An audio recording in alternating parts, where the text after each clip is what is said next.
अस्सलाम वालेकुम, मैं हूं शाहजेब खानजादा।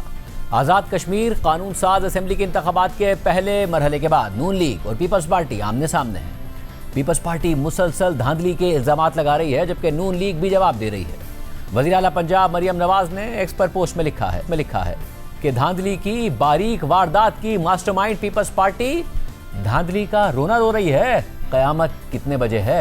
इस पर जवाब देते हुए सिंध के सीनियर वजीर शर्जील मेमन ने एक्स पर पोस्ट करते हुए लिखा कि ये आप नहीं, फॉर्म 47 का नशा बोल रहा है। क़यामत 2024 में आ गई थी जब खैरात में मैंडेट बट रहे थे। इसके जवाब में पंजाब की वज़ीर इत्तलात अज़मा बुखारी ने लिखा कि अच्छा, वाकई तभी सिंध बटा था, चौथी मरतबा ब्लैकमेल करके, है ना? तब क़यामत नहीं आई जब घर की सीट के लिए मुखालिफ उम्मीदवार गायब किए, या जब बल्दियाती इंतखाबात चोरी किए और हमेशा कौमी मफाद में ब्लैक मेलिंग से 18 साल से सिंध पर कब्जा करके बैठे हैं बड़े इनकलाबी जाली जमहूरी। जबकि आज chairman Peoples Party Bilawal Bhutto Zardari ने कहा है कि पीपल्स पार्टी का मुकाबला ऐसी जमात से है जो नस्ल दर नस्ल धांधली की पैदावार है। आज अगर कोई वज़ीर आज़म है और कोई खातून वज़ीर आला की कुर्सी संभाल रही है तो बच्चा बच्चा जानता है कि ये फॉर्म 47 की वजह से बैठे हैं। पीपल्स पार्टी का मुकाबला उस सियासी जमात से है जो नस्ल दर नस्ल धांधली के पैदावार है। एक इलेक्शन नहीं है जो ये लोग जीते हैं तो अवाम के वोट के ताकत पे जीते हैं। जब भी वो वजीर आजम के कुर्सी पे बैठे हैं, जब भी वो वजीर आला का दफ्तर संभालते हैं, धांधली की वजह से इनका जमात का कायद पंजाब का वजीर आला बना तो वो धांधली की वजह से और IJI का कहानी की वजह से। पहली दफा वजीर आजम बना तो अस्कर खान केस के नतीजे में और धांधली ज़दा वजीर आजम बना। तीसरी दफा वजीर आजम बना तो RO इलेक्शन की वजह से वजीर आजम बना। आज वजीर आला का कुर्सी कोई संभाल रही है, और अगर कोई वजीर आजम का कुर्सी संभाल रहा है तो बच्चा बच्चा को मालूम है कि वो 47 की वजह से बैठे हैं। ये नस्ल दर नस्ल धांधली करते आ रहे हैं। उनका नाकाम नालायक तरीन वफाकी हुकूमत में परफॉर्मेंस की वजह से जो अवाम उनसे नफरत करते हैं, गाली देते हैं, तो वो आपसे वोट नहीं मांग रहे, वो आप पे हक पे डाका मारना चाहते हैं। इससे पहले गुज़िश्ता रोज़ मरियम नवाज ने बिलावल भुट्टो ज़रदारी को जवाब देते हुए कहा था कि गिलगित बल्तिस्तान में आप जीत गए तो वहाँ धांधली नहीं हुई, लेकिन आज़ाद कश्मीर में आप बुरी तरह हार गए तो वहाँ धांधली हो गई। मगर इस पर बिलावल भुट्टो ज़रदारी ने कल हमारे प्रोग्राम में जवाब दिया कि नून लीग ने गिलगित बल्तिस्तान के वोट पर भी डाका डालने में कोई कसर नहीं छोड़ी थी। अपनी हुकूमत बचाने और बजट पास कराने के लिए उस वक्त वज़ीर आज़म ने हमारा मैंडेट तस्लीम कर लिया।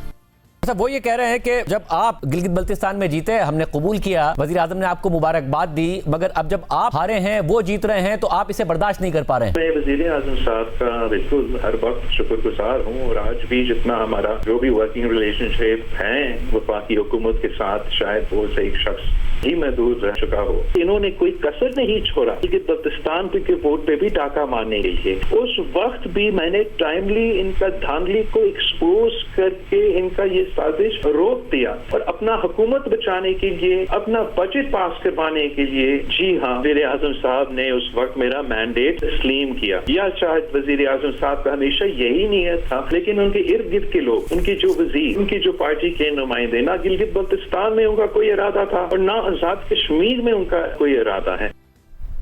जबकि आज़ाद कश्मीर में सूरत हाल बहुत कशीदा है। मुल्क की दो बड़ी जमातें एक दूसरे पर इल्ज़ाम तराशी कर रही हैं, और दूसरी तरफ आज़ाद कश्मीर में हलाकतों की खबरें सामने आ रही हैं। जॉइंट एक्शन कमेटी और कानून नाफिज करने वाले इदारों के दरमियान तसादुम की खबरें सामने आ रही हैं, जिसके बाद पीपल्स पार्टी से ताल्लुक़ रखने वाले वज़ीर आज़म आज़ाद कश्मीर फैसल राठौर ने खुद तस्लीम किया कि हलाकतें हुई हैं, और उन्होंने अपनी सोशल मीडिया पोस्ट में कल अदम जॉइंट एक्शन कमेटी के हवाले से लिखा कि उन्होंने कई हफ्तों तक इसकी मनसूबाबंदी की और अब उन्हें वही मिल गया है जो वो चाहते थे, यानी बेगुनाह कश्मीरियों का खून।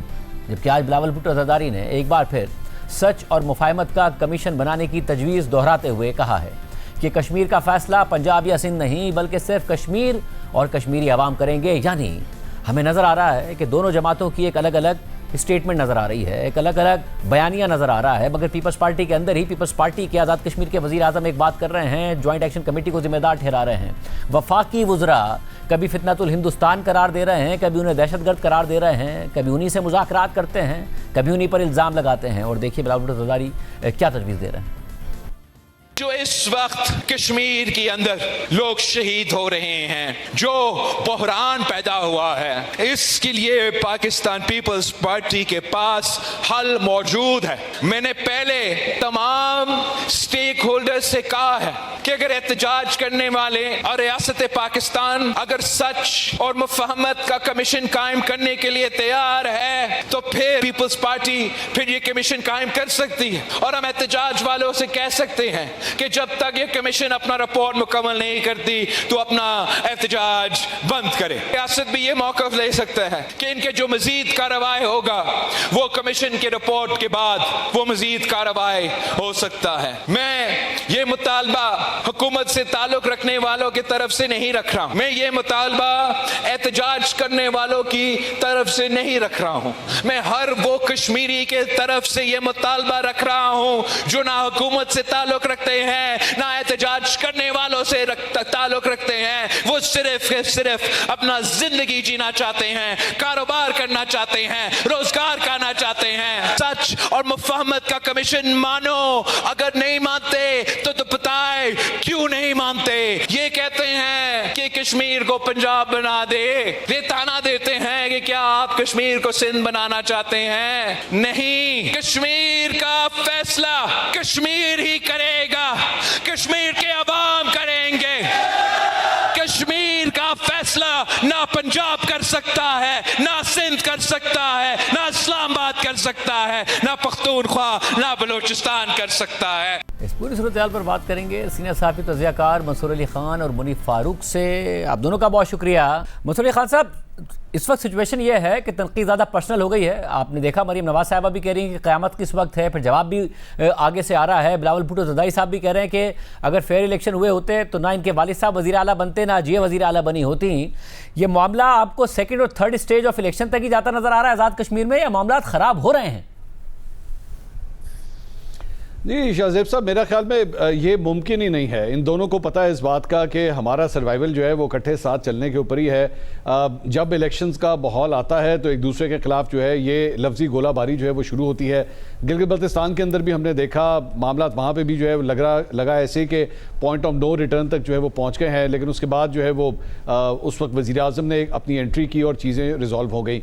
यहाँ पर भी मुझे लगता है कि मामला जो है वो, क्योंकि ये इंप्रेशन बहुत ज़रूरी है वहाँ के वोटर को, आम पब्लिक को ये इंप्रेशन नहीं जाना चाहिए कि जनाब ये दोनों तो बेसिकली एक ही थाली से खाने वाले लोग हैं। ऐसा नहीं हो सकता कि जनाब इनमें कोई इख्तलाफ हो, चाहे शक्ल पीपल्स पार्टी की हो, नून लीग की हो, पीछे से ये सारे एक ही हैं। सो मेरे ख्याल में इसलिए भी सिर्फ पब्लिक कंजप्शन के लिए जो है वो इस वक्त एक दूसरे के खिलाफ ये बयानबाजी जारी है और सियासतदान इन चीज़ों को माइंड नहीं करता। मैंने खुद बिलावल भुट्टो और मरीम नवाज साहबा को आपस में कोऑर्डिनेट करते हुए माजी के अंदर भी देखा है। एक ज़माने में एक दूसरे के खिलाफ बहुत बयान देते थे, लेकिन उसके बाद एक दूसरे को बहन भाई का दर्जा भी देते रहे हैं। सो यहाँ पे मेरे ख्याल में पब्लिक के लिए जो थिएटर एक लगता है पॉलिटिकल थिएटर पाकिस्तान में, उसके लिए ये बयानात होंगे। जैसे ही ये 3 मरहले ख़त्म होंगे इस इलेक्शन के, मुझे लगता है कि उसके बाद चीज़ें बिल्कुल नॉर्मल हो जाएंगी। मुनीफ, आप बताएगा, रियासत से भी शिकायत कर रहे हैं बिलावल भुट्टो ज़रदारी कि रियासत को फैसला करना है कि उन्हें नून लीग का फ़ायदा अजीज़ है या फिर मुल्क का फ़ायदा ज़्यादा अजीज़ है। इस वक्त उनके बकौल ऐसा लग रहा है कि नून लीग का फ़ायदा ज़्यादा अजीज़ है। देखिए, बिलावल साहब का गिला अपनी जगह दुरुस्त होगा और उनको ये गिला अब से नहीं है, काफी अर्से पहले से है। चाहे मामला 26वीं आईनी तरमीम हो और दीगर मामलात हो, बिलावल साहब को ये जो पेंडुलम है पाकिस्तान की मुक्तदरा यानी एस्टैब्लिशमेंट का, जिसे वो रियासत कह रहे हैं, खैर अब तो वो रियासत को कोई नया माना दे रहे हैं, लेकिन उनको इस पे पहले ये एतराज है कि ये पेंडुलम एक साइड पर झुका हुआ है। ये पाकिस्तान मुस्लिम लीग नून की बहुत फेवर में झुका हुआ है। लेकिन बात यह है कि ये पूरा निज़ाम जिस तरीके से शाहजेब साहब मैन्युफैक्चर किया गया है, इसमें पाकिस्तान पीपल्स पार्टी एक सिग्नेटरी है। और जनाब जरदारी साहब, प्रेसिडेंट साहब इसका बिल्कुल हिस्सा है और वो इस निज़ाम के लिए लाज़िम व मलज़ूम है। बट प्रॉब्लम ये है कि बिलावल साहब की भी एक नेचुरल एस्पिरेशन है आगे चलकर, वो भी चाहेंगे कि वो पाकिस्तान के वज़ीर आज़म बने। He checks all the boxes, former foreign minister हैं, did a great job as foreign minister, उनकी पेडिग्री भी है। जरदारी साहब भी ये चाहते हैं कि वो मुल्क के वज़ीर आज़म बने, दैट्स वेरी नेचुरल। लेकिन इस वक्त जो मसला है वो ये है कि जो आज़ाद कश्मीर के अंदर एक खास सूरत हाल पैदा हुई है। मैं खबर तो इस हवाले से आपको कंफर्म कर सकता हूँ खबर के तौर पर कि पाकिस्तान पीपल्स पार्टी के मौक़िफ़ से जनाब बिलावल भुट्टो जरदारी साहब की तकारीर से कुछ इतनी खुशी की लहर नहीं दौड़ती इस्लामाबाद या पिंडी के चंद अहम मकामात के ऊपर, और वो इतने कंफर्टेबल नहीं होते खास तौर पर सेंसिटिव मामलात को लेकर। ऑल्दो बिलावल भुट्टो जरदारी साहब फॉर्मर फॉरेन मिनिस्टर हैं, प्रेसिडेंट साहब मौजूद हैं प्रेसिडेंसी में, उन्हें पता है कि सूरत हाल कितनी सेंसिटिव है। लेकिन पाकिस्तान की जो एस्टेब्लिशमेंट है उनका जो मेरे ख्याल में मौक़िफ़ है वो सिर्फ PMLN इंडोर्स कर रही है और शायद वो पाकिस्तान पीपल्स पार्टी से इस हवाले से कंफर्टेबल नहीं है। बिलावल साहब has a mind of his own, वो बहुत इंडिपेंडेंट माइंडेड शख्सियत हैं और वो चाहे तरामीम का मामला हो चाहे और मामलात हो, ही likes to speak his mind out और वो हर चीज को बिल्कुल ही वो टेकर नहीं बन जाते हर चीज के। इनफैक्ट वो ऑब्जेक्ट करते हैं, which is very normal and I think it's a great capability as a politician. लेकिन इन मामलात के ऊपर, आजाद कश्मीर के मामलात के ऊपर एक बड़ी डिस्टिंक्ट किस्म की डिवाइड मौजूद है between Peoples Party and between PMLN and the establishment. यानी PMLN वो बात आज कर रही है कि ये इसमें इंडियन एलिमेंट इन्वॉल्व है जैक के अंदर, ये तो है ही इंतशारी, ये सब कुछ है, लेकिन उसके अंदर एक जो बेसिक कॉन्ट्रडिक्शन है जो मैं बहुत दफा अर्ज कर चुका हूँ कि अगर ये इंडियन एलिमेंट है तो ये क्या अब आया है? इनसे मुज़ाकरात तो आप पिछले साल 2 साल से कर रहे हैं, उस वक्त क्या था? क्या उस वक्त इंडियन एलिमेंट नहीं था? अगर मौजूद था तो फिर उनसे मुज़ाकरात क्यों किए गए? सो ये एक कॉन्ट्रडिक्शन है। और ये जो गोलाबारी हो रही है, जहां तक बात कि जी बिलावल साहब और मरियम नवाज शरीफ साहिबा में कोई मुकाबला है वज़ीर आज़म बनने का, यकीनी तौर पर बिलावल साहब का वक्त आएगा, लेकिन वो तो अभी फ्यूचर में है ना जी। इस वक्त तो शहबाज शरीफ साहब की रिप्लेसमेंट तो शायद कोई और PMLN में से भी नहीं है। और मुझे ये बताएगा कि इस निज़ाम को 4 साल हो गए हैं। अब हमें नज़र आ रहा है कि बलूचिस्तान, खैबर पख्तूनख्वा, वहाँ पर हमें अनरेस्ट नज़र आता है, साथ साथ हमें आज़ाद जम्मू एंड कश्मीर में हमें प्रोटेस्ट नज़र आता है। निज़ाम की जड़ें उतनी मजबूत हैं या निज़ाम कहीं ना कहीं कंट्रोल खो रहा है? देखिए, मैं आपको चले खबर की बुनियाद के ऊपर मैं ये बात कह सकता हूँ कि निज़ाम कम अज़ कम ये ज़रूर चाहता है कि जो निज़ाम 90s के अंदर होता था, जब ये पूरा सिस्टम एक 2 पार्टी सिस्टम के तहत चल रहा था, ये आहिस्ता आहिस्ता ये शिफ्टिंग जो है वो उसी तरफ हो। ये जो बेसिकली एक तीसरा फरीक इंट्रोड्यूस हो गया था 2010-2011 के अंदर, वो सिलसिला जो है वो अब वापस उसी तरह 2 पार्टी सिस्टम की तरफ जो है वो जाना चाहिए। ये आपस में एक दूसरे के खिलाफ जो मर्जी करें, आपस में एक दूसरे के खिलाफ पोजीशंस लें, लेकिन ये आहिस्ता आहिस्ता जाए ये उसी तरफ। और मैं सिर्फ किसी एक विफाकी सेटअप की बात नहीं कर रहा, मैं तमाम पाकिस्तान के तमाम सूबों की मैं बात कर रहा हूँ, मैं आज़ाद कश्मीर की बात कर रहा हूँ, गिलगित बल्तिस्तान और दीगर सूबों की भी, क्योंकि उसके ज़रिए फिर भी मामला जो है वो संभालना निस्बतन आसान होता है। हाँ, फ्रिक्शन पॉइंट ज़रूर हैं। मरियम नवाज साहिबा की हुकूमत के हवाले से मेरी जब पिछली दफ़ा भी आपके प्रोग्राम में शिरकत हुई थी तो मैंने उस वक्त भी कहा था कि कुछ फ्रिक्शन पॉइंट्स हैं, कुछ ऐसी चीज़ें हैं जो नापसंद की गई हैं।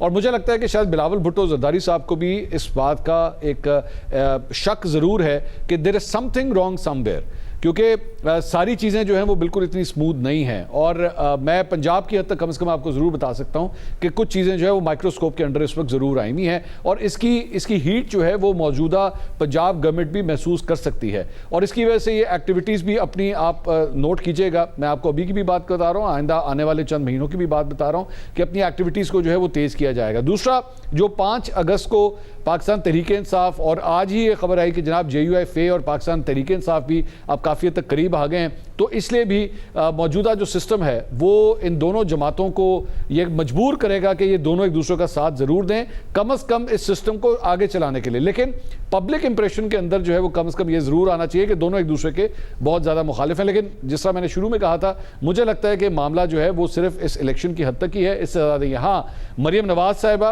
और बिलावल भुट्टो साहब दोनों ही मेरे ख्याल में अगले इलेक्शन के अंदर वजारत उज़्मा के लिए कंटेंडर्स हैं और ओपन कंटेंडर्स हैं, उसमें कोई ढकी छुपी बात नहीं है। मैं आपको पंजाब की हद तक मुस्लिम लीग नून के हलकों की बात बता सकता हूं कि यहाँ की जो लीडरशिप है वो तो अब खुलेआम पब्लिकली जब सहाफ़ियों से मिलती है तो वो ये कहती है कि मरियम नवाज साहिबा जो है वो अगली दफ़ा वज़ीर आज़म बनना चाहती हैं। अब क्या ये उनकी ख्वाहिश जो है वो पूरी होती है या नहीं होती, लेकिन कम से कम इंटेंशन ज़रूर मौजूद है।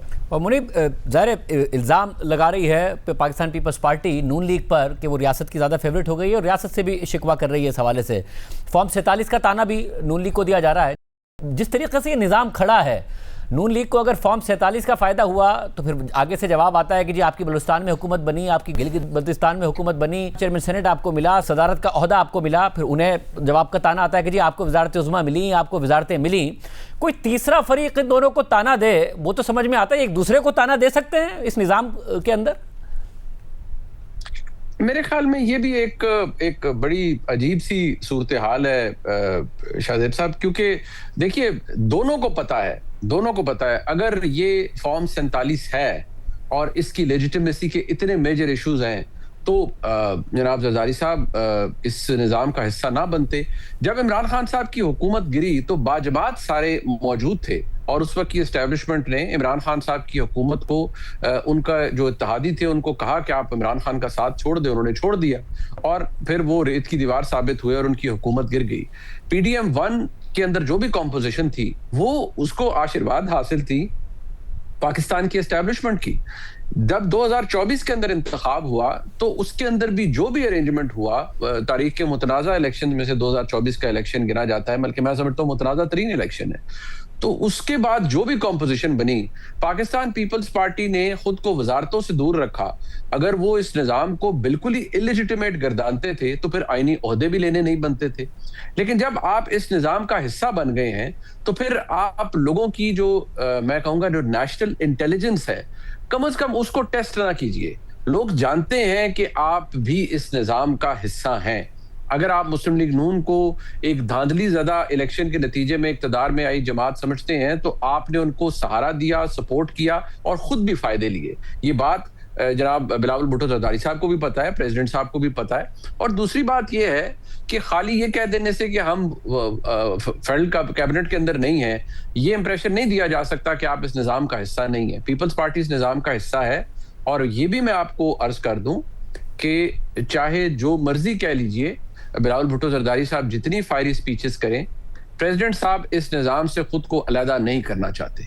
प्रेसिडेंट साहब बिलावल भुट्टो जरदारी साहब को वज़ीर आज़म पाकिस्तान देखना चाहते हैं। प्रेसिडेंट साहब पाकिस्तान की आज की एस्टेब्लिशमेंट से हालात ख़राब करना नहीं चाहते।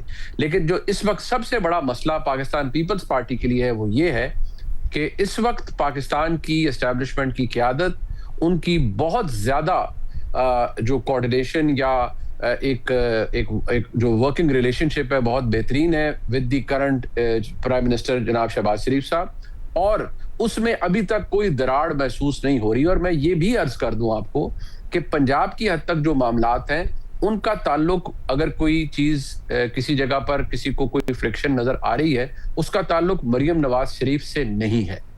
और मरियम नवाज शरीफ की हुकूमत को बजरिया चंद खास लोगों के बहुत ज्यादा सपोर्ट हासिल है पाकिस्तान की एस्टेब्लिशमेंट की। और मसूर ये बताइएगा कि जैसा कि कही जा रहा है और आपने भी कहा कि इलेक्शन के बाद एक साथ ही चल रहे होंगे, साथ चलने की वजह क्या? एस्टेब्लिशमेंट की आशीर्वाद या फिर ये कि इमरान खान का खौफ कि जी अगर हम आपस में लड़े, ये निज़ाम गिरा तो इमरान खान आ जाएंगे? मेरे ख्याल में शाहजेब साहब ये दोनों ही हैं। आपने जो दोनों वजूहत बताई, मेरे ख्याल में ये दोनों ही हैं। मैं अगर इसको इसकी एक तस्वीर कशी, मंजर कशी आपके सामने करूं तो आप समझ लीजिए कि ये निज़ाम जो है वो एक बिल्डिंग के तौर पे खड़ा हुआ है। उस बिल्डिंग के ग्राउंड फ्लोर के ऊपर पाकिस्तान पीपल्स पार्टी बड़े कंफर्ट जोन के अंदर है। ना उसको ऊपर छत के ऊपर जब धूप की तपिश आती है ना उसे वो महसूस होती है, ना जब बारिश होती है तो पानी वहाँ तक पहुँचता है। लेकिन मुस्लिम लीग नून की हुकूमत जो एक्चुअली इस वक्त फेडरल गवर्नमेंट के अंदर तमाम तर मामला को संभाल रही है वो फर्स्ट फ्लोर के ऊपर है। उससे धूप की तपिश भी महसूस होती है, महंगाई के ऊपर जब आवाम चीखें मारती है तो वो उसका सारा बुरा फीडबैक भी जो है वो उस तक पहुंचता है। और इसके साथ साथ जब भी बाहर से आप इस बिल्डिंग को देखेंगे, ग्राउंड फ्लोर आपको उतना नजर नहीं आएगा, लेकिन फर्स्ट फ्लोर आपको क्लियरली नजर आता है कि ये सब के सब जो है वो इस सारे निजाम को चला रहे हैं। लेकिन बेनिफिशरी जो है, ये हकीकत है कि पाकिस्तान पीपल्स पार्टी पूरी तरह उसकी बेनिफिशरी है। सदर मुमलिकत के उस ऐवान सदर के अंदर दाखिल होने में आसिफ अली जरदारी जो है वो फॉर्म 47 के ऊपर कदम रखते रखते वहां तक पहुंचे हैं। और इसी तरह ही वजीर आजम शहबाज शरीफ साहब भी जो है फॉर्म 47 के ऊपर कदम रखते रखते ही वजीर आजम हाउस तक पहुंचे हैं। दोनों के रूट जो है, दोनों की वो जो सड़क है वहां तक पहुंचने की, उसके ऊपर फॉर्म 47 आपको हर जगह पड़ा हुआ नजर आएगा। हाँ, वो और बात है, आज एक दूसरे को ये ताने देते रहे। और हाँ, ये भी हकीकत है कि जहां पे इवन इस्लामाबाद के अंदर ये दोनों अपनी अपनी बिल्डिंग्स के अंदर बड़ा कंफर्टेबली बैठे हुए हैं, तो चंद ही किलोमीटर दूर एक अडयाला जेल के अंदर जो एक शख्स कैद है उसका डर मौजूद है, उसका खौफ मौजूद है कि अगर वो कहीं बाहर आ गया तो कहीं ऐसा ना हो कि ये दोनों जो बिल्डिंग्स हैं वो हमें खाली करनी पड़ जाएं। और इसी वजह से मैं जो आपसे कह रहा था कि आपको इलेक्शन की हद तक ही एक दूसरे के साथ ये लड़ाई झगड़ा नजर आएगा, एक दूसरे को ताने तशने भी दिए जाएंगे, जलसों के अंदर खड़े होकर जो है वो कहा भी जाएगा तुम फॉर्म 47 वाले, तुम धांधली वाले। अगर मुस्लिम लीग नून की हुकूमत पंजाब और वफाक के अंदर फॉर्म 47 के इल्जाम सह रही है, तो कराची में पाकिस्तान पीपल्स पार्टी को जिस तरह सीटें मिली उनके ऊपर भी बहुत से धांधली के इल्जाम जो है उनके ऊपर लगते हैं। सो दोनों जो है वो जिसे कहते हैं कि you scratch my back I scratch your back, ये वाली सूरत हाल है। और जब तक इमरान खान इस निज़ाम को बाहर से देख रहे हैं तब तक इनकी मजबूरी है कि इन दोनों को साथ रहना पड़ेगा। मैं क्विकली आपका भी जवाब चाहूँगा इस पर मुनीर फारूक, कि क्या ज़मानत है इस निज़ाम के चलने की और इन दोनों के एक साथ चलने की, और इलेक्शन के बाद जो कहा जा रहा है कि बिल्कुल ठीक हो जाएंगे इनके मामला, आशीर्वाद है या फिर खौफ है इमरान खान का? देखिए, इमरान खान साहब का जेल में रहना इस निज़ाम के लिए, इस निज़ाम की इंश्योरेंस पॉलिसी है। और जो PMLN की हुकूमत है वो हमेशा ये चाहेंगे कि इमरान खान साहब के ताल्लुकात एस्टेब्लिशमेंट से अच्छे ना हों और उनके मामलात ख़राब रहें। लेकिन जितना दूर पाकिस्तान की इतनी बड़ी सियासी जमात इमरान खान साहब की, इमरान खान साहब खुद और ये एस्टेब्लिशमेंट जा चुके हैं, मैं नहीं समझता कि इतनी जल्दी वापसी मुमकिन है। लेकिन हमारे मुल्क में हालात तब्दील भी हुए हैं, मामलात तब्दील भी हुए हैं, कुछ भी हो सकता है आगे जाकर। लेकिन फिलहाल इमरान खान साहब का खौफ तो मौजूद है, हर एक के अंदर, इन सियासी जमातों में मौजूद है। लेकिन उनका वापस आना, निज़ाम के अंदर वापस आ जाना, ये फिलहाल थोड़ा खारिज इम्कान ही करार दिया जा सकता है। बहुत शुक्रिया। प्रोग्राम में आगे बढ़ते हैं। अक्सर हुक्मरानों को लगता है कि वो इतने मजबूत हो गए हैं कि कोई उनका कुछ नहीं बिगाड़ सकता। वो किसी एहतजाज को खातिर में नहीं लाते, कोई मुतालबा मानने को तैयार नहीं होते। ताकत का नशा इस तरह सर चढ़कर बोलता है कि हुक्मरान को दीवार पर लिखा नजर नहीं आता, मुल्क का फायदा और नुकसान समझ नहीं आता। हुक्मरान हर मसले का हल ताकत से ढूंढने की कोशिश करता है और इस तरह एक के बाद एक गलती करता है। तनकीद पर जुबाबंदी और एहतजाज को कुचलने की कोशिश करता है। कभी मजहब तो कभी वतन का इस्तेमाल करता है। मुखालिफों पर वतन फरोशी और गद्दारी के फतवे लगाता है। मगर तारीख गवाह है कि ताकतवर हुक्मरानों के ये हरबे आर्जी तौर पर तो कामयाब हो जाते हैं, मगर फिर उस हुक्मरान को अवाम के सामने घुटने टेकने पड़ जाते हैं, क्योंकि ताकत का बेदरेग इस्तेमाल ही हुक्मरानों के जवाल का बाइस बन जाता है, रियासत की कमज़ोरी का बाइस बन जाता है। और फिर ऐसी पॉलिसियों की कीमत दहाइयों तक रियासत को और आवाम को अदा करनी पड़ती है। जब हुक्मरानों को लग रहा हो कि सब कुछ कंट्रोल में है, पार्लियामेंट, मीडिया, अदलिया, ऑपोजिशन, सब पर काबू पा लिया गया है, कोई नहीं है जो आवाज़ उठाए या ख़तरा बन जाए, तो अक्सर एक चिंगारी आग बन जाती है और ताकत के महल को जला कर रख देती है। ये तारीख़ में देखा गया है और बार बार देखा गया है। मगर फिर भी ताकतवर हुक्मरान सबक नहीं सीखते और ताकत के नशे में माजी की गलतियां दोहराते रहते हैं। इसीलिए तारीख भी बार बार और हर बार खुद को दोहराती नजर आती है। भारत में तेजी से यह तासुर मजबूत होता जा रहा था कि नरेंद्र मोदी इतने ताकतवर हो गए हैं कि अब उनका कोई कुछ नहीं बिगाड़ सकता और कोई उन्हें घुटने टेकने पर मजबूर नहीं कर सकता। लेकिन भारतीय तलबा और कॉकरोच जनता पार्टी के नौजवानों ने इस तासुर को गलत साबित कर दिया है। मोदी हुकूमत को गुज़िश्ता 12 साल में पहली दफ़ा शदीद दबाव और कमज़ोर पोजीशन पर देखा गया है।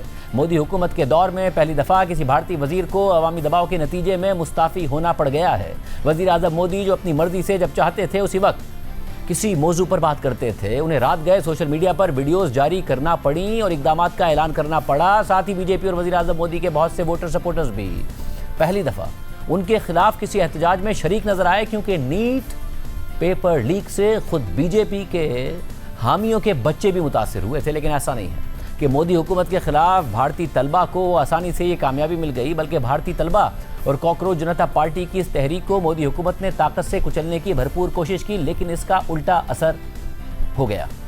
दिल्ली पुलिस ने 20 जुलाई को तलबा पर लाठीचार्ज किया, पैलेट गन्स का इस्तेमाल किया, आंसू गैस के शेल फायर किए। बिहार में एहतजाज करने वाले तलबा पर AK-47 से फायरिंग की गई, जिसकी वीडियो भी मंजर आम पर आ गई और एक अहलकार को मुअत्तल भी कर दिया गया। इसी तरह 20 जुलाई के बाद से दिल्ली समेत पूरे भारत में तलबा के खिलाफ FIRs दर्ज की गई, मुतादिद गिरफ्तारियां की गई। लेकिन इस सारे हुकूमती क्रैकडाउन के बावजूद भारतीय तलबा एक कदम भी पीछे नहीं हटे। और हैरानकुन बात यह थी कि तलबा के इस एहतजाज को नाकाम बनाने के लिए मोदी हुकूमत और बीजेपी ने अपना रिवायती हरबा भी इख्तियार किया। उन्हें भारत मुखालिफ और पाकिस्तानी एजेंट करार दे दिया, मुस्लिम मुखालिफ बयानिया भी इस्तेमाल किया। लेकिन ना तो भारतीय तलबा और नौजवान मोदी हुकूमत और गोदी मीडिया के एंटी मुस्लिम बयानिए के निर्गे में आए, और ना ही किसी ने एंटी पाकिस्तानी या बैरूनी साजिश के बयानिए को लिफ्ट कराई, बल्कि तलबा ने सोशल मीडिया के जरिए बीजेपी और गोदी मीडिया की नफरत की सियासत को ही उड़ा कर रख दिया। सोशल मीडिया में मीम्स का तूफान आया हुआ है, जिसमें वज़ीर आज़म मोदी की वीडियोस के कैमरा एंगल से लेकर उनके अल्फाज और बीजेपी के नफरत के बयानिए पर मज़ाहिया तबसरे किए जा रहे थे और किए जा रहे हैं। नरेंद्र मोदी की गुफ्तगू में लंबे लंबे पॉजेस भी मीम्स का मौजू बने हुए हैं। कुछ और मीम्स में भारतीय नौजवानों ने वज़ीर आज़म मोदी और बीजेपी के हिंदुत्व एंटी पाकिस्तान बयानिए पर खुद उन्हीं को कटहरे में खड़ा कर दिया है। सिर्फ मोदी हुकूमत ही नहीं, गोदी मीडिया भी भारतीय नौजवानों के तंज और मीम्स का मौजू बना हुआ है, और भारतीय नौजवान मीम्स के जरिए गोदी मीडिया के प्रोपेगेंडा को भी एक्सपोज कर रहे हैं। इसी तरह जंतर मंतर पर तलबा के एहतजाज के दौरान कई ऐसी वीडियोस भी वायरल हुई जिनमें तलबा और नौजवान क्रैकडाउन के लिए आने वाले पुलिस और सिक्योरिटी एहलकारों के साथ हल्की फुल्की छेड़छाड़ करते नजर आए। दिल्ली के जंतर मंतर में एहतजाज के दौरान भारतीय नौजवान मोदी हुकूमत की कारकर्दगी पर भी सवालात उठाते रहे और उनकी तंजिया वीडियोस वायरल हो गई। एक और मीम में 2016 से 2026 तक के वज़ीर आज़म मोदी के उन बयानात को दिखाया गया है जिनमें वो कह रहे हैं कि उन्हें थोड़ा वक्त दें, वो सब कुछ ठीक कर देंगे, और यूँ बात 2047 तक पहुँच गई। इसके अलावा जंतर मंतर के एहतजाज में सिर्फ तलबा या नौजवान शरीक नहीं थे, बल्कि बड़ी तादाद में वालिदैन भी एहतजाज का हिस्सा बन रहे थे। और नजर आया कि मोदी हुकूमत के खिलाफ आम शहरी खुलकर तनकीद कर रहे थे, जो पहले नहीं हुआ करती। इन्होंने जो कॉकरोच नाम दिया ना, ये कॉकरोचों की माँ है। हम माँ है कॉकरोचों की, और हमने जन्म दिया है इन कॉकरोचों को। तो आज ये दिखाएंगे कि कॉकरोच होते क्या हैं। कॉकरोच बड़ा ढीठ होता है। मोदी जी का सीना चीर देंगे। तक तो हम धर्मेंद्र प्रधान का इस्तीफा मांग रहे थे। चोर नहीं, चोर की माँ को पकड़ेंगे हम। अमित शाह और मोदी जी यहाँ वोट बटोरते, यहाँ से युवाओं को हिंदू और मुस्लिम में धर्म में बांटते हैं। भारतीय तलबा के एक माह के एहतजाज के दौरान जो नुक्ता सबसे ज्यादा अहमियत इख्तियार कर गया वो बीजेपी के नफरत के बयानिए की नाकामी थी। बीजेपी और गोदी मीडिया ने भरपूर कोशिश की कि तलबा में मजहब और वतन के नाम पर दरार डाली जाए, लेकिन इस कोशिश ने तलबा को मजीद मुत्तहिद कर दिया। समाजवादी पार्टी के लीडर अखिलेश यादव ने बीजेपी के एक रहनुमा की वीडियो पोस्ट की है, जिसमें वो एहतजाज करने वाले कुछ नौजवानों को मजहब और वतन के नाम पर भड़काने की कोशिश कर रहा है, डरा धमका रहा है, तशद्दुद भी कर रहा है। पूरा नाम क्या है? आयुष रंजन। हिंदू हो वो या मुल्ला हो? तो फिर इस पार्टी को क्यों सपोर्ट कर रहे हो? या देश विरोधी नारे लग रहे हैं, फिर भी शर्म नहीं आ रही? देश विरोधी भाई कौन है तुम्हारे साथ? अगर आज के बदले दिख गए ना कोई सा भी, समझना भी इधर आ गया, इधर थोड़ी है। हाथ हटा दीदी क्या है? हाथ हटा। अभी कैसे कर रहा था प्रोटेस्ट में? माफी मांग वीडियो पे। अरे इधर माफी मांग। आज के बाद दिखेगा करो तुमसे देश विरोधी, लगो जय श्री राम के उल्टे नारे। उसमें थोड़ी इधर इसमें बोल अच्छे से। आज के बाद भूली जगर के इसमें बोल आएगा। आज के बाद यहाँ अच्छे से बोल, जोर से। अरे नहीं आऊंगा, जोर से इसमें बोल, नीचे मुंह करके नीचे। भारत में नौजवानों की तहरीक कामयाब हो गई और मोदी हुकूमत को पहली दफा धचका लगा है, और खुद भारत में तज्जिए हो रहे हैं कि मोदी हुकूमत को एहतजाज सहने की आदत ही नहीं रही थी, क्योंकि वो हर एहतजाज या मुजाहरे को पाकिस्तान, मजहब, हुबुल वतनी या गद्दारी से जोड़कर नाकाम बनाने की कोशिश करते थे। लेकिन पहली दफ़ा मोदी हुकूमत को समझ ही नहीं आया कि तलबा और नौजवानों के एहतजाज को कैसे नाकाम बनाया जाए, क्योंकि उनके खिलाफ बीजेपी का कोई भी रिवायती हरबा काम नहीं कर रहा था। नरेंद्र मोदी की हुकूमत को प्रोटेस्ट की आदत ही नहीं थी। किसान आए तो आपने ये कहकर खारिज करने की कोशिश की कि खालिस्तानी है। जब शाहीन बाग पर मुसलमान आए तो आपने कहा पाकिस्तानी है। जब छत्तीसगढ़ में आदिवासी आए तो आपने कहा नक्सली है। पहली बार ये मौका है जब इनकी समझ में नहीं आया कि इनको नक्सली कहना है कि पाकिस्तानी कहना है कि खालिस्तानी कहना है कि आतंकवादी कहना है। गोदी मीडिया का रोल खत्म हो गया। तक कि वो सोच पाते एक ग्राफिक्स बनाने के बारे में, तब तक 1000 मीम बन के इंस्टाग्राम पर आ जाते थे। इनके साथ समस्या क्या है? ये जो बच्चे हैं इनको आप ये भी नहीं कह सकते कि तुम कांग्रेस के समय क्यों नहीं पूछे सवाल। ये अपनी चड्डी वाली फोटो लेके आते हैं मम्मी के गोद में, बोले उस टाइम ऐसे थे हम। तो भाई करोगे क्या इनका?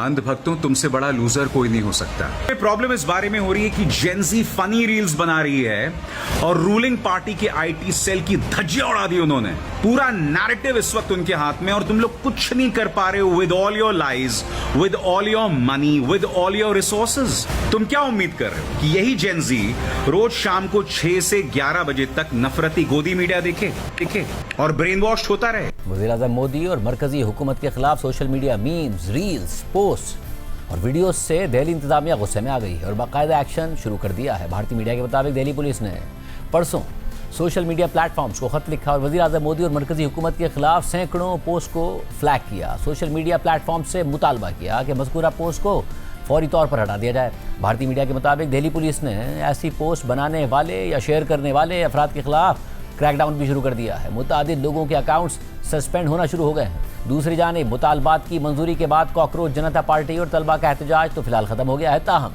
कॉकरोच जनता पार्टी खबरदार कर रही है, अगर मुआहदे की किसी शक की खिलाफ वर्जी की गई या हुकूमत यकीन दहानियों से पीछे हटी तो दोबारा एहतजाज शुरू कर देंगे। कॉकरोच जनता पार्टी के बानी अभिजीत दीपके ने कहा है कि अगर 20 जुलाई के क्रैकडाउन से हुकूमत का दिल नहीं भरा और बच्चों को परेशान करना जारी रखा गया तो दोबारा सड़कों पर आएंगे और जल्द आएंगे।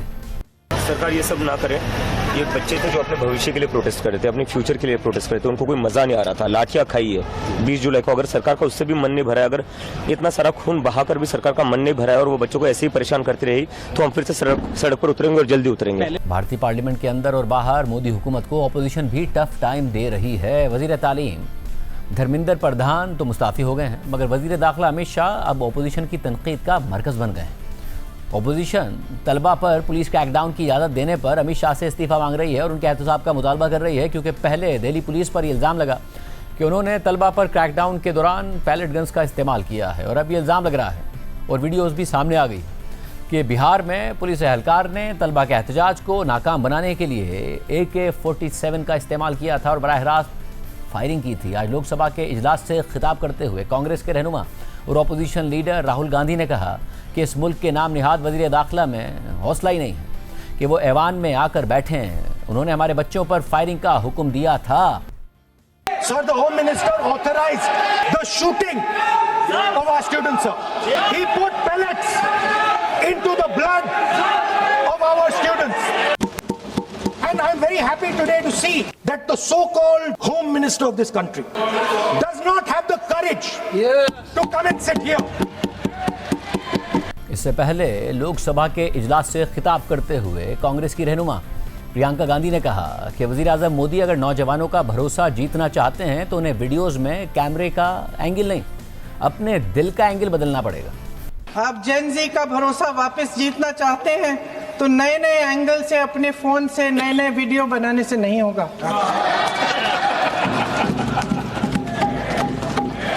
प्रधानमंत्री जी को कैमरे का एंगल नहीं, दिल का एंगल बदलना पड़ेगा।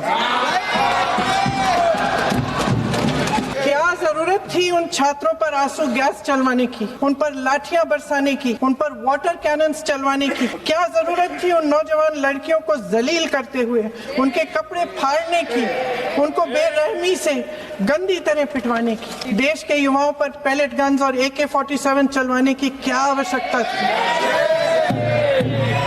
क्या वे आतंकवादी थे? क्या आतंकवादी हैं? टेररिस्ट हैं? हाँ, कांग्रेस बोल रही है। हाँ, कांग्रेस बोल रही है।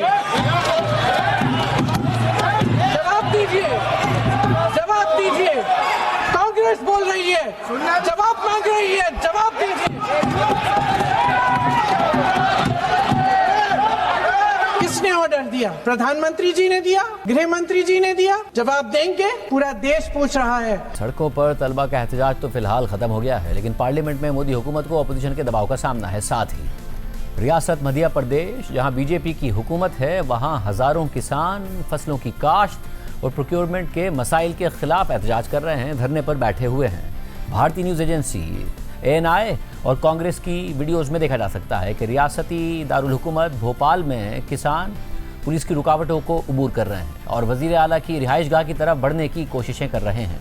इस दौरान पुलिस और मुजाहिरीन के दरमियान तसादुम भी हुआ है। प्रोग्राम में एक ब्रेक शामिल करते हैं। गुज़िश्ता हफ्ते ईरान और अमेरिका के दरमियान मुसलसल 13 रोज तक जारी रहने वाले हमलों के बाद जब लड़ाई में एक वक्फा आया तो मशरिक़ वस्ता की सूरत हाल निस्बतन पुरसुकून हो गई थी, ताहम अब एक बार फिर कशीदगी में इजाफा हो गया है। आज सुबह ईरान ने स्ट्रेट ऑफ हुर्मुज़ में 3 ऑयल टैंकर्स को निशाना बनाया, जबकि इसी दौरान गैर मामूली तौर पर ईरानी फोर्सेस की जानिब से उर्दन में अमरीकी फौजी अड्डे पर भी मिसाइल दागे गए। इन हमलों पर अमरीकी सदर ट्रंप का रद्द-ए-अमल भी सामने आ गया है और उन्होंने ईरान को सख्त जवाब देने का ऐलान कर दिया है। मगर इसी टाइमलाइन के दौरान अमरीका और सऊदी अरब ने मुश्तरका तौर पर इराक में ईरान के हिमायत याफ्ता ग्रुप्स के खिलाफ बड़े पैमाने पर फिजाई कार्रवाइयों का दावा कर दिया, जिनमें कम अज़ कम 20 अफराद के मारे जाने की खबर सामने आ रही है। ईरान की वज़ारत ख़ारजा ने इन हमलों की सख्त अल्फाज में मजम्मत की है। अहम बात यह है कि इस बार सऊदी अरब ने खुद एलानिया तौर पर अमरीका के साथ मिलकर इराक में इन कार्रवाइयों में हिस्सा लिया है। सारी सूरत हाल में अमरीकी न्यूज़ चैनल फॉक्स न्यूज़ के नुमाइंदे ने रिपोर्ट किया, सदर ट्रंप ने उर्दन में अमरीकी अड्डे पर ईरान के नए हमले पर रद्द-ए-अमल देते हुए कहा है कि हम ईरान को बुरी तरह कुचल देंगे और हम उन पर भरपूर हमले करेंगे, उन्हें सख्त मार पड़ेगी। फॉक्स न्यूज़ के नुमाइंदे के मुताबिक सदर ट्रंप ने मजीद कहा कि अमरीकी फ़ौज के पास इस अचानक हमले का जवाब देने के लिए सिर्फ चंद मिनट थे, मगर इसके बावजूद उन्होंने इन मिसाइल्स को अपने अहदाफ तक पहुँचने से पहले ही तबाह कर दिया। ट्रंप के मुताबिक उन्होंने एक वीडियो भी देखी है जिसमें अमरीकी एहलकार मिसाइल रोकने की कार्रवाई के दौरान लम्हा ब लम्हा अहदाफ की निशानदही कर रहे थे। सदर ट्रंप ने यह भी कहा कि इराक में ईरान के हिमायत याफ्ता मिलिशियाज के खिलाफ होने वाले अमरीका और सऊदी अरब के मुश्तरका हमले इराकी हुकूमत के ताउन से किए गए। फॉक्स न्यूज़ के मुताबिक ट्रंप ने इन मिलिशियाज को दुनिया के लिए एक नासूर करार दिया और कहा कि ईरान के हिमायत याफ्ता ग्रुप्स के खिलाफ मजीद इकदामात पर भी गौर किया जा रहा है। इस नई कशीदगी के बाद गुज़िश्ता 4 दिनों से आलमी मार्केट में कम होती हुई तेल की कीमतों में भी एक बार फिर काफ़ी इजाफा देखा जा रहा है। अहम बात यह है कि हालिया कशीदगी का आगाज़ बज़ाहिर आज सुबह अमरीकी सेंट्रल कमांड के बयान से हुआ, ताहम इसके आसार गुज़िश्ता 2 रोज़ से सामने आ रहे थे, क्योंकि सऊदी अरब की तेल की तनसीबात पर मुबैना तौर पर इराक से मुतअद्दिद ड्रोन हमले किए गए थे, जिन पर सऊदी हुकूमत ने शदीद रद्द-ए-अमल का इजहार करते हुए खबरदार किया था कि अगर ये कार्रवाइयाँ ना रुकें तो इनका भरपूर जवाब दिया जाएगा। और ये भी कहा था कि ये कार्रवाइयाँ ईरान की हिमायत याफ्ता इराकी मिलिशियाज कर रही हैं, मगर इराकी मिलिशियाज ने खुद इन हमलों की जिम्मेदारी कबूल नहीं की थी। लेकिन फिर आज सुबह सेंटकॉम की जानिब से जारी बयान में कहा गया कि मशरिक़ वस्ता में अमरीकी फोर्सेज और सऊदी अरब की मुसल्लह अफवाज ने इराक में ईरान के हिमायत याफ्ता उन दहशत गर्दों के खिलाफ प्रिसीशन स्ट्राइक्स की हैं जिन्हें ईरान की पासदारान इनकलाब ने खित्ते में अमरीकी फ़ौजियों और सऊदी एनर्जी इंफ्रास्ट्रक्चर पर हमलों की हिदायत दी थी। सेंटकॉम के बयान में मजीद बताया गया कि अमरीकी और सऊदी लड़ाका तैयारों ने मशरिकी इराक में इन ग्रुप्स के मुतादिद असलहा और लॉजिस्टिक सेंटर्स को निशाना बनाया और ये कार्रवाई गुज़िश्ता 72 घंटों के दौरान पासदारान इनकलाब की हिदायत पर किए गए 30 से ज़्यादा ड्रोन हमलों के जवाब में की गई। सेंटकॉम के मुताबिक फरवरी से अप्रैल के दौरान इराक में ईरान के हिमायत याफ्ता ग्रुप्स ने अमरीकी शहरियों और तनसीबात पर 600 से ज़्यादा हमले किए। सेंटकॉम के बयान में ईरान को खबरदार करते हुए कहा गया कि पासदारान इनक़िलाब के हिमायत याफ्ता ग्रुप्स को ये हमले बंद करने चाहिए, वरना अमरीका मजीद फौजी कार्रवाई करेगा। इसके अलावा सऊदी वज़ारत ख़ारजा ने इराक में अमरीका और सऊदी अरब की मुश्तरका कार्रवाइयों से मुताल्लिक जारी अपने बयान में कहा है कि पीर और मंगल को जारी किए गए 2 बयानात के बाद, जिनमें इराक में ईरान की हिमायत याफ्ता मलेशियाज की जानिब से सऊदी अरब के खिलाफ किए गए ड्रोन हमलों की मजम्मत की गई थी और इन हमलों को रोकने और इनका मौसर जवाब देने के अज़म का इयादा किया गया था। सऊदी वज़ारत ख़ारजा इस बात की तस्दीक करती है कि इराक में ईरान की हिमायत याफ्ता दहशतगर्द मलेशियाज की यह मुसलसल जारियत ऐसे वक्त में सामने आई कि जब सऊदी अरब खित्ते में कशीदगी कम करने के लिए हर मुमकिन कोशिश कर रहा था ताकि खित्ते में सलामती और इस्तेहकाम बरकरार रहे। इसके बरक्स ईरान की हिमायत याफ्ता मिलिशियाज ने लापरवाही का मुजाहरा करते हुए कशीदगी बढ़ाने का रास्ता अख्तियार किया, जो बैनुल-अक़वामी कानून की खुली खिलाफ वर्जी, इस्लामी अखुवत के तकाज़ों को नज़रअंदाज करने के मुतरादिफ और हमसायगी के उसूलों की खिलाफ वर्जी है। बयान के मुताबिक सऊदी अरब इस बात की तस्दीक करता है कि आज सऊदी मुसल्लह अफ़वाज ने अमेरिका की सेंट्रल कमांड के साथ मिलकर इराक के अंदर मखसूस अहदाफ पर हमले किए। ये अहदाफ सऊदी अरब के खिलाफ किए गए हमलों में इस्तेमाल हुए थे। ये कार्रवाई बैनुल अक़वामी कानून के तहत अक़वाम मुत्तहिदा के चार्टर के आर्टिकल 51 के मुताबिक अपने दिफा के तस्लीमशुदा हक़ के इस्तेमाल के तहत की गई। सऊदी अरब एक बार फिर वाज़ेह करता है कि वो कशीदगी नहीं चाहता, ताहम अगर उस पर मज़ीद कोई हमला किया गया तो वो अपनी खुद मुख्तारी के दिफा और अपने शहरियों और कौमी असासों के तहफ़्फ़ुज़ के लिए तमाम ज़रूरी इक़दाम करने से नहीं हिचकिचाएगा। जबकि इन हमलों का निशाना बनने वाले ईरान के हिमायत याफ्ता इराक़ी ग्रुप पॉपुलर मोबिलाइजेशन फोर्सेज ने अमेरिका और सऊदी अरब के हमलों की मजम्मत की है और कहा है कि इन हमलों में उनके कम अज़ कम 20 जंगजू मारे गए हैं और 32 से ज़ायद ज़ख्मी हुए हैं। इसके अलावा इराक में होने वाले अमेरिका के मुश्तरका हमलों की वीडियोज़ भी सामने आई हैं और इराक के शहर बसरा से सामने आने वाली एक वीडियो में एक मुबैना टारगेट साइट पर हमले के दौरान मुतअद्दिद धमाकों और फायरिंग की आवाज़ सुनी जा सकती है। वाज़ेह रहे कि इससे पहले अपने बयानात में सऊदी अरब ने कहा था कि उसने ईरान की हिमायत याफ्ता इराक़ी मिलिशियाज़ की जानिब से सऊदी तेल की तनसीबात पर दागे गए कई ड्रोन्स को मार गिराया है। सऊदी अरब ने इस हवाले से जारी एक बयान में इराक़ी हुकूमत से मुतालबा भी किया कि वो सऊदी सरजमीन पर होने वाले ऐसे हमलों के लिए अपनी सरजमीन को इस्तेमाल होने से रोकने के तमाम ज़रूरी इक़दाम करे। अहम बात यह है कि किसी इराक़ी मिलिशिया ने इन हमलों की जिम्मेदारी कबूल नहीं की, ताहम ईरान के हिमायत याफ्ता यमन के हौसियों ने यह दावा ज़रूर कर दिया कि उन्होंने सऊदी तेल की तनसीबात पर हमला किया है। मगर आम बात यह है कि आज इराक़ में सऊदी अरब और अमेरिका के मुश्तरका हमलों से कुछ ही देर पहले ईरान ने ना सिर्फ स्ट्रेट ऑफ हुर्मुज़ में 3 ऑयल टैंकर्स को निशाना बनाया, बल्कि ईरान की जानिब से गैर मामूली तौर पर उर्दन में अमरीकी फ़ौजी अड्डे की तरफ भी मिसाइल दागे गए। और आज सुबह इराक़ में अमरीका और सऊदी अरब की इस मुश्तरका कार्रवाई के दौरान ही ईरानी मीडिया ने रिपोर्ट किया कि पासदारान इनक़िलाब की एरोस्पेस फोर्स ने एक बयान में कहा है कि अमरीकी फ़ौज की जारहाना कार्रवाइयों के जवाब में 1 घंटा पहले उन्होंने उर्दन में अमरीकी फ़ौज के कमांड सेंटर और फ़िज़ाई अड्डे को कई बैलिस्टिक मिसाइल से निशाना बनाया है। बयान में मज़ीद कहा गया है कि जब तक ईरान के खिलाफ धमकियाँ जारी रहेंगी और ईरान के मफादात के खिलाफ अमरीका की गैर कानूनी और जारहाना कार्रवाइयाँ बंद नहीं होंगी, तब तक मुज़ाहमत भी जारी रहेगी। जबकि इसी दौरान पासदारान इनक़िलाब की बहरिया ने एक बयान में ये कहा है कि उन्होंने चंद घंटे पहले 3 ऐसे ऑयल टैंकर्स पर हमला करके उन्हें रोका है जो वार्निंग के बावजूद स्ट्रेट ऑफ हुर्मुज़ में गैर महफूज और गैर कानूनी रास्ते पर सफ़र जारी रखे हुए थे। बयान में पासदारान इनक़िलाब ने एक बार फिर खबरदार किया कि ख़ित्ते में बहरी जहाज़ों को हिदायत देने और उन पर पाबंदियाँ लगाने वाली अमरीकी फ़ौज की गैर कानूनी मुदाखलत का जवाब ज़रूर दिया जाएगा। उर्दन की मुसल्लह अफ़वाज ने अमरीकी अड्डे की तरफ दागे गए तमाम मिसाइल्स को कामयाबी से इंटरसेप्ट करने का दावा कर दिया है। लेकिन ईरानी मीडिया पर जारी एक वीडियो में ईरानी फोर्सेज ने अमरीकी अड्डे पर दागे गए मिसाइल्स के साथ सैटेलाइट तस्वीर से यह भी दिखाया है कि इस हमले में अमरीकी फौजी अड्डे को नुकसान पहुंचा। आज के प्रोग्राम में इतना ही। इजाज़त दीजिए। अल्लाह।